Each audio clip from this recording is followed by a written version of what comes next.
habang nagiinuman ang mga kasamahan, yung boyfriend pala, mga boyfriend ay pinapunta dun sa apartment, habang ang ating Lady Beyonce po ay nasa kwarto.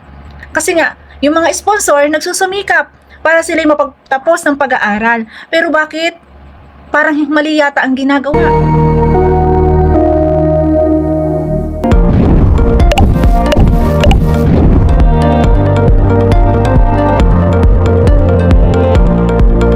Eto na nga mga kalingap ang sinasabi na kapag may alak, may balak. Pinag-uusapan nga po ngayon sa social media yung ganitong hindi inaasahang pangyayari sa apartment mismo ni Viancy. Kaya naman si Kalingap Edu dismayado. Bago nga po natin tuluyang pag-usapan, ako po sa inyo'y bumabati ng isang magandang araw at gabi. Anmang sulok ng mundo, special shoutout sa mga bigating sponsor sa patuloy na sumusubaybay sa ating vlog. Sa mga silent viewers po dyan, special shoutout po, mega love shoutout naman sa mga ka-member ko po sa Karepa, Kalingap Reactor, partner. Patuloy naman nating susuportahan si Kuya Val Santos Matubang, kasama dyan si Kalingap Rob, Ate Edna Vlogs and Madam Jackie Tapia.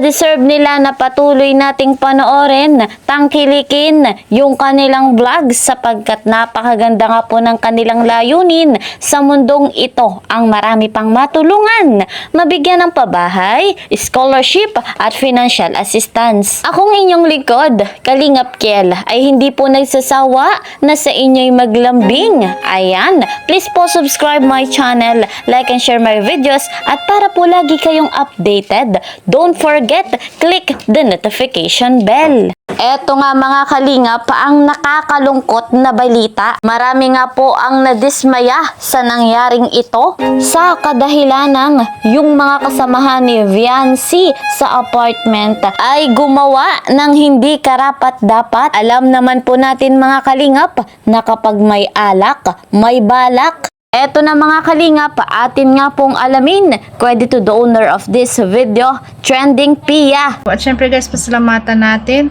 ang nagbigay sa atin ng info na kasi gusto niya po itong pa-reactionan kasi para po, hindi po para i-bash ang taong ito, kundi para po tayo ay magbigay ng advice. So bago ang lahat, maraming salamat po muna sa nagla-like, nag-share at nagsusubscribe kay Trending Pia.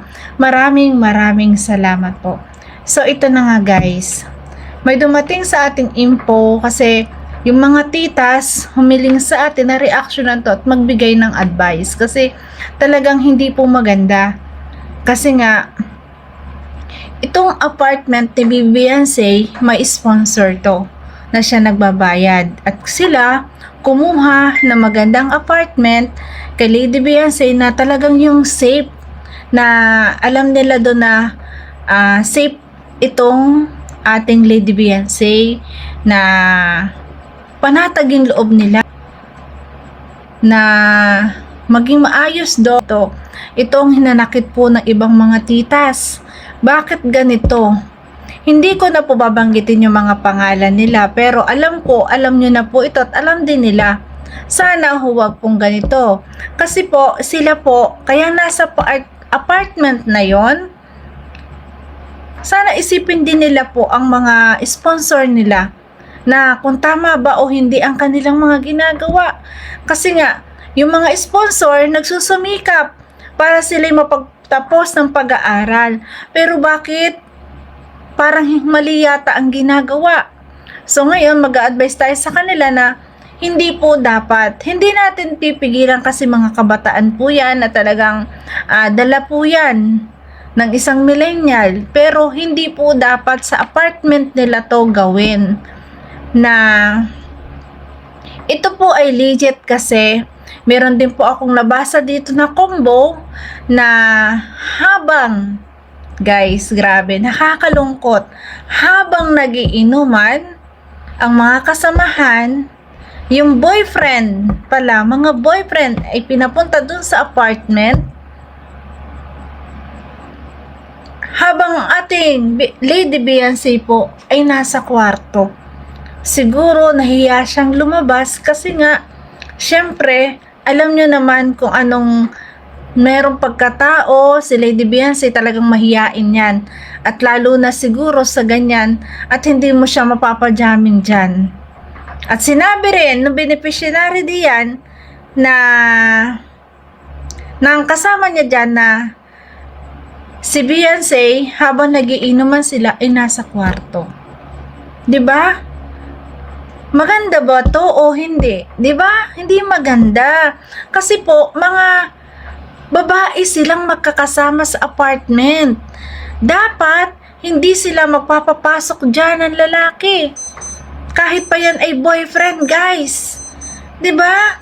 Delikado, lalo sa mga panahong ito. Nakakahiya naman sa mga sponsor or sa sponsor na nagbabayad ng apartment na yan. 'Di ba? Kasi ang hangad nila ay para sa safety. Pero bakit ganito? Diyan nagiinuman. 'Di ba? Ano bang magiging sanhi, 'di ba, pag lasing na? 'Di ba? Delikado.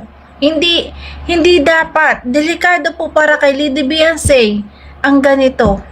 So guys, mga kalingap, napakalinaw nga po nitong sinabi ni Trending Pia kung saan talagang nakakadismaya po yung pangyayari na yung mga kasamahan ni Viancy sa apartment ay nag-inuman. Ang nakakabahala pa nga po mga kalingap ay dumating pa yung mga boyfriend. Hindi po talaga magandang malaman yung ganitong balita at nakakalungkot lalo na sa mga sponsor na tumutulong dito po sa beneficiary. Ang isa pa nga pong nakakapag-alala ay si Viancy. Kahit hindi po nagiinom ang batang ito, baka po mapahamak lalo na't nag-iinom yung mga kasamahan niya sa apartment. Ang tanging payo natin bilang reactor, sana'y isang alang-alang ng mga beneficiary yung itinutulong ng kanilang mga sponsor. Isipin din nila yung mga pangarap sa buhay nila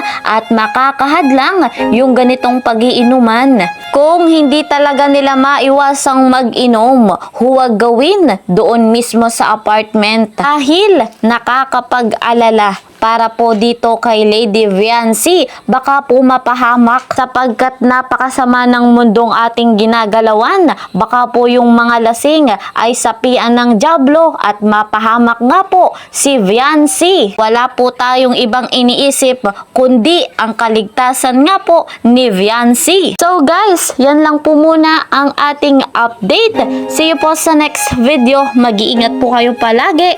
God bless everyone. God bless Team Kalingap. Bye-bye!